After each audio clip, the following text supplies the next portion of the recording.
the subscribe button. Welcome back to the channel.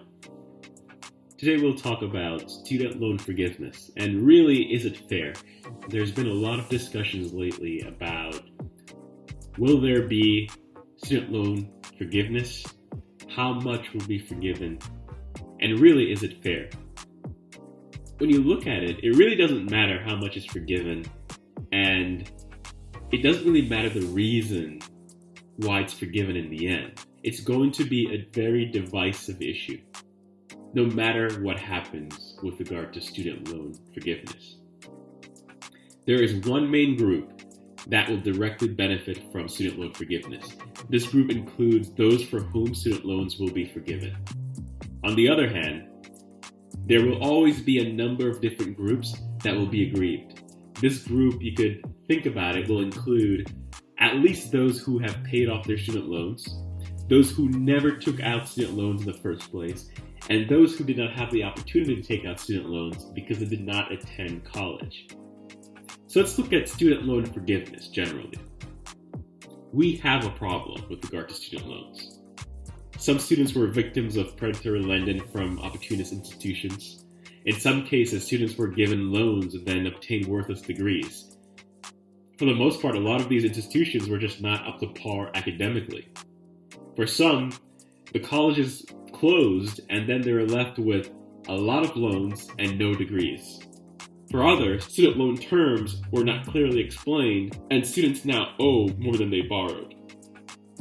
In all cases, for those who are facing a lot of student loan debt, it is likely that they're stuck with a mountain of student loans with no true path to pay off the amount borrowed plus the accrued interest.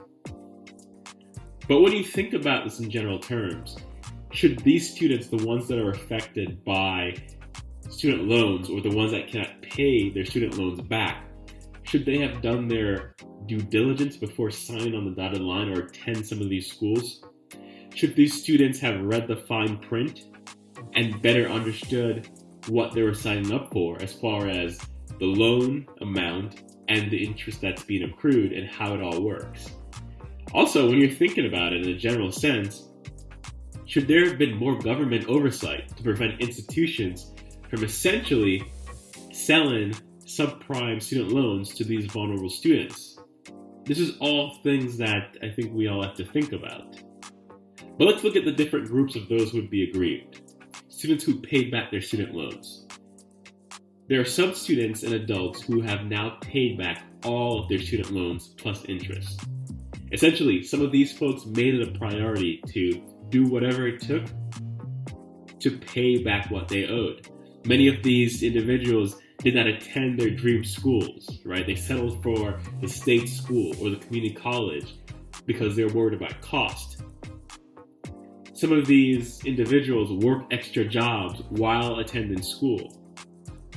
Some did not take the fancy trips for spring break, for example, or in their gap year take time off, or whatever it may be to spend that extra money. They didn't go to Europe for a year or something like that, or for a semester. Others have foregone buying nicer homes or nicer cars, and instead of spending, these individuals were cost conscious and they buckled down and paid back what they owed. Now, put yourself in their shoe. How would you feel if you were one of these students, or adults at this point, when you hear of others getting student loan forgiveness, no matter the total amount, but just the fact that they're getting student loan forgiveness? You will likely feel like you were robbed. You have made all the sacrifices required. You're a good citizen. You paid back what you owed. Now you're being penalized for your diligence, being proactive and responsible.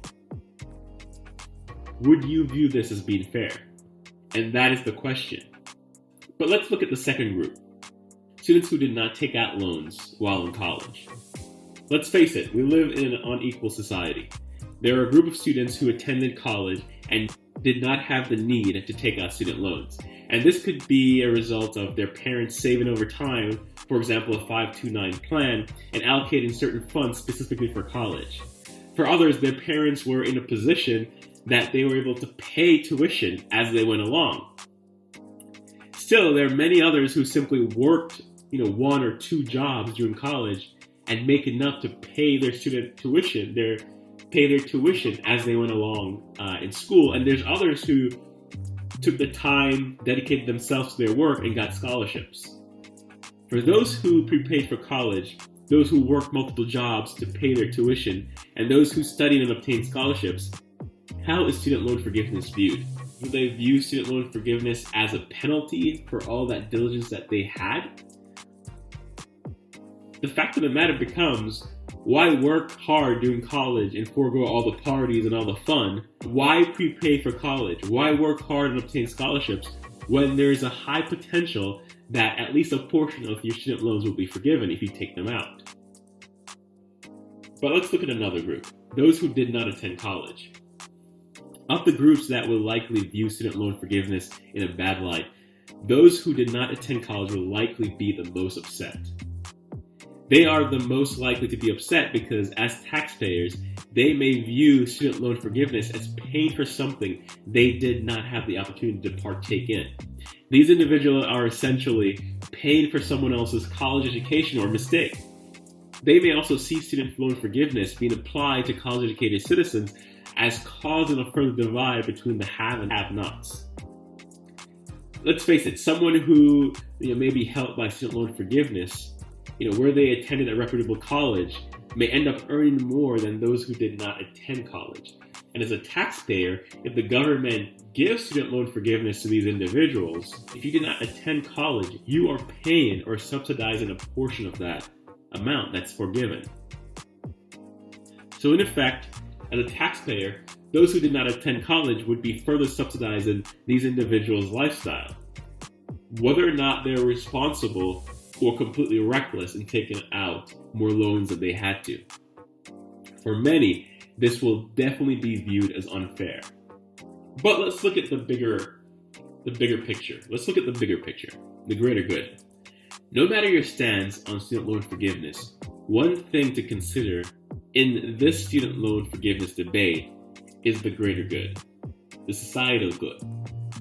Will forgiving a portion of student loans help the overall society in general terms? What I mean by this is, if folks are not buried by student loan payments, will this translate into increased economic activity as more funds will be available? There'll be more discretionable income that will be available to spend.